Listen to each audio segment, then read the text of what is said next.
大家好，我是败家女。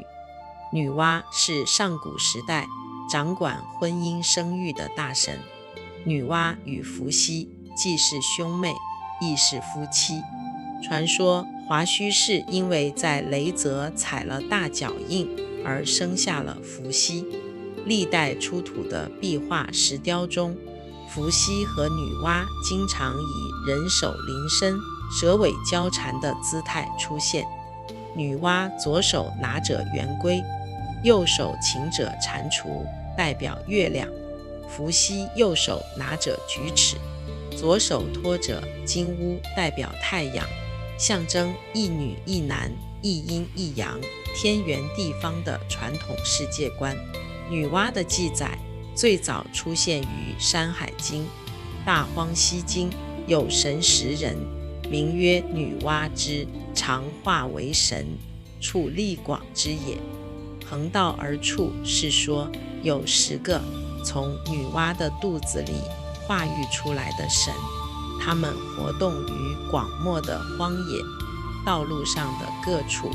这10个神人极有可能就是《山海经》里握有不死之药的灵山石屋。另有传说，水神共工是一个人面蛇身、猪发的水怪，常在民间兴风作浪，祸害天下，因而遭到火神祝融的讨伐，结果共工战败。在盛怒之下，他用头撞断不周山的擎天之柱，于是天倾西北，地陷东南，引发天地大乱。女娲不忍心百姓受苦，于是炼出5色石补天，折神鳌之足，称4极，平洪水，杀猛兽，帮助人类度过了危机。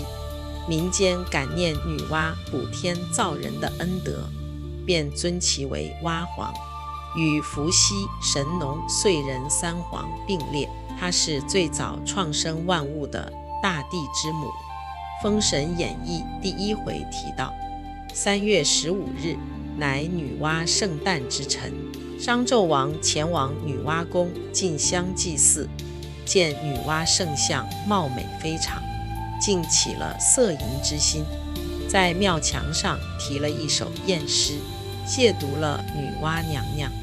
凤鸾宝杖颈非常，尽是泥金巧样妆。曲曲远山飞翠色，翩翩舞袖映霞裳。梨花带雨争娇艳，芍药龙烟逞媚妆。但得妖娆能举动，取回长乐是君王。这首诗声称女娲风姿娇娆，应该要取回宫中侍奉自己。此时女娲正在火云宫参拜伏羲、炎帝、轩辕3圣，回宫后见墙上题诗，勃然大怒，立刻乘坐青鸾鸟前往朝歌找纣王算账。不料却被纣王的2个儿子殷郊、殷洪以顶上红气阻驾。原来纣王尚有28年气数，女娲暂不能杀。统领万妖的女娲于是回宫，取来法器金葫芦，并用招妖幡招遣轩辕古坟中的千年3妖、9尾狐狸精、9头雉鸡精、玉石琵琶精入宫祸乱纣王帝辛，欲加速毁灭成汤建立的600年基业。这场亡国绝纣的人妖神3族大战就此展开。